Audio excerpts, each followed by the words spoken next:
Bonjour à toutes, dans le tuto de ce vendredi, j'ai réalisé une plume multicolore avec la peinture aquarelle. J'ai choisi cette peinture parce que les couleurs sont très facilement mélangeables. Peut-être que ça marche avec l'acrylique, il faut essayer. Je vous signale aussi qu'à partir de maintenant, tous les tutos seront le vendredi soir et non plus le vendredi matin. C'est un nail art que j'avais déjà réalisé sur une très grande capsule. Mon défi a été de le faire sur mes ongles courts. Donc pour les autres doigts, j'ai fait un dégradé de couleur abricot. Donc j'ai pris ce vernis que j'ai posé en deux couches et que j'ai laissé sécher. Ensuite j'ai pris un vernis orange et avec un vernis transparent, je vais le dégrader vers la cuticule. Donc j'ai déjà expliqué cette technique de dégradé express. Vous pouvez cliquer sur l'annotation si vous voulez en savoir plus. Ensuite j'ai posé un vernis pailleté. Puis j'ai pris du pigment en poudre doré, vous pouvez aussi utiliser du fard à paupières et je l'applique avec mon doigt lorsque mon vernis est quasiment sec. Il faut juste qu'il colle encore un tout petit peu. Donc je tapote petit à petit en remontant vers la cuticule afin de faire un joli dégradé comme ça irisé. J'adore la méthode au pigment que j'avais aussi expliqué dans une autre vidéo. Pour l'aquarelle, j'ai choisi la marque EF Exclusive, donc j'ai pris plein de couleurs différentes. Ensuite, pour que l'aquarelle accroche bien, il vous faut une base très mate. Donc j'ai posé du vernis blanc et ensuite pour que ça soit mat, j'ai appliqué de la peinture acrylique puisqu'elle est mate en séchant. Ensuite, pour que ça tienne vraiment bien, parce qu'avec le top coat vernis ça tient moins bien, j'ai appliqué du vernis semi-permanent à la fin. Donc je vais vous montrer sur capsule parce que sur mon ongle la caméra me gênait trop, c'était trop petit en fait, donc je préfère vous montrer sur une capsule. Donc avec une couleur claire comme par exemple et assez neutre en fait comme du marron, je vais prendre mon pinceau de détail et dessiner la forme de la plume de base en rajoutant quelques encoches pour me faire des repères pour les trous en fait des plumes. Puis je prends le pinceau rond d'aquarelle et j'applique les couleurs une par une. Donc j'applique la tache de couleur. Ensuite, c'est très important, je nettoie le pinceau, j'essuie le pinceau et je dégrade la peinture. Et je fais ça palier par palier.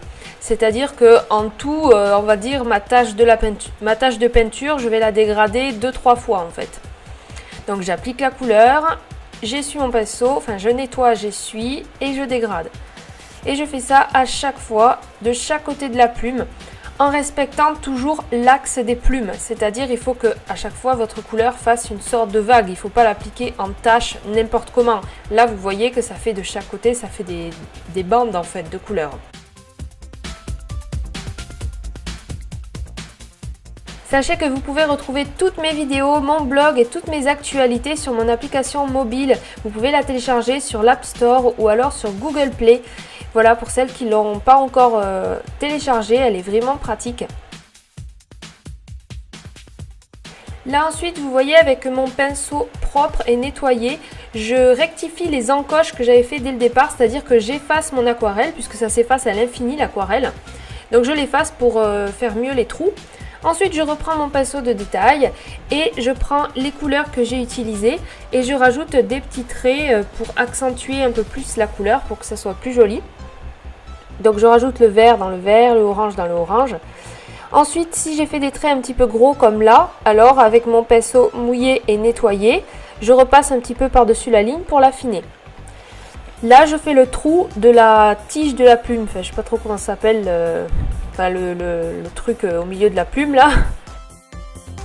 Et je le repasse avec de l'aquarelle blanche pour vraiment que ça fasse le trou. Et je rajoute aussi de l'aquarelle blanche par endroits pour faire des touches de lumière. Et ensuite la finition, donc c'est de rajouter, c'est pas vraiment du noir, c'est du gris très foncé parce que le noir ça aurait été trop prononcé en fait, ça aurait trop ressorti.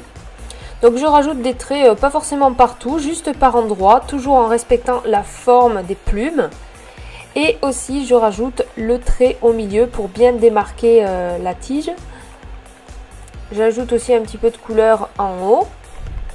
Je refais le blanc éventuellement si j'ai débordé. Je crois que sur ma main droite, j'ai dû le refaire au moins 3 fois, tellement c'était difficile. Je rajoute quelques petites plumes libres en bas. Et ensuite, la touche que j'adore, comme la dernière vidéo, je rajoute des touches de irisé. Donc du irisé doré par-dessus ma plume. Ça, c'est de la peinture acrylique par contre. Et voilà, et ensuite j'applique mon top coat semi-permanent. Donc vous pouvez appliquer du vernis normal, il vaut mieux mettre 2 couches par contre. Mais c'est vrai que j'ai remarqué que souvent le vernis normal, il saute un petit peu, en fait il s'écaille. Et si l'eau s'infiltre dessous, votre motif en aquarelle est vraiment ruiné. Ça s'abîme très vite, puisque même si ça a séché pendant 100 ans, l'aquarelle se redilue à l'infini en fait. Voilà, j'espère que ce tutoriel vous a plu et que vous allez essayer de le refaire. C'est assez long à faire, mais si on fait vraiment étape par étape et qu'on maîtrise les traits fins, il n'y a aucun souci, vous allez y arriver. Alors à bientôt, à vendredi prochain.